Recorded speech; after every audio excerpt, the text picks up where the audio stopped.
15 अगस्त सिर्फ कैलेंडर की एक तारीख नहीं, यह उस आज़ादी की कहानी है जिसकी कीमत भारत ने करीब 2 सदियों के संघर्ष और अनगिनत कुर्बानियों से चुकाई।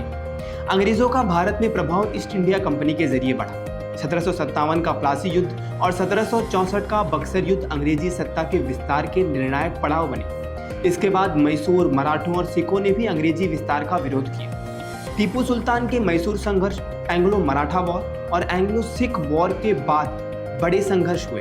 फिर आया 1857 का विरोध, जिसे भारतीय स्वतंत्रता संघर्ष का पहला बड़ा सहस्त्र विद्रोह माना जाता है। मेरठ से उठी चिंगारी दिल्ली, कानपुर, झांसी, अवध और बिहार तक पहुंची। मंगल पांडे, रानी लक्ष्मीबाई, तात्या तोपे, नाना साहेब, बेगम हजरत महल और कुंवर सिंह जैसे नाम इस संघर्ष से जुड़े।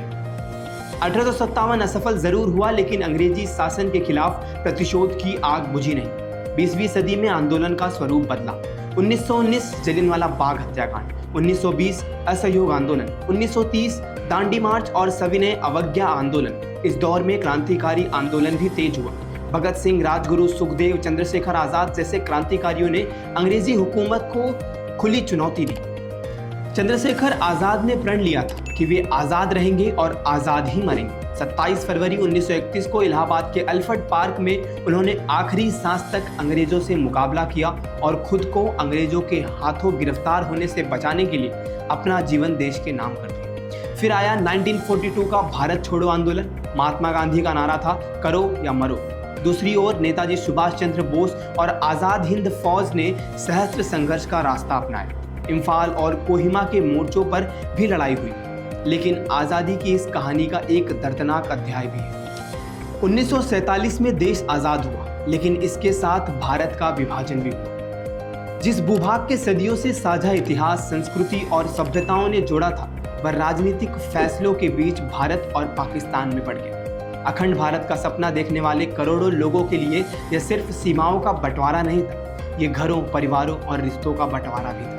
विभाजन के दौरान हुई हिंसा और विस्थापन ने लाखों लोगों की जिंदगी बदल दी। 1857 से 1947 तक युद्धों, दमन, गोलीकांडों, आंदोलनों और सैन्य अभियानों ने हजारों नहीं, उससे कहीं ज्यादा लोगों की जान गंवाई।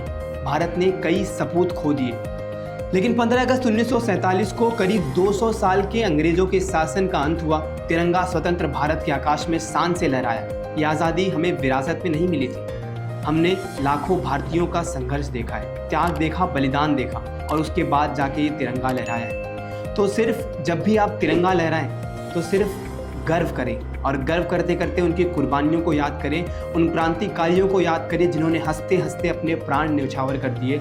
और इस इतिहास को भी याद रखिए कि जिसने हमें आज़ादी के साथ एक गहरा सबक भी दिया है कि देश की आज़ादी सिर्फ सीमाओं से नहीं, बल्कि एकता, भाईचारे और लोकतंत्र से भी सुरक्षित रहती है। जय हिंद, वंदे मातरम।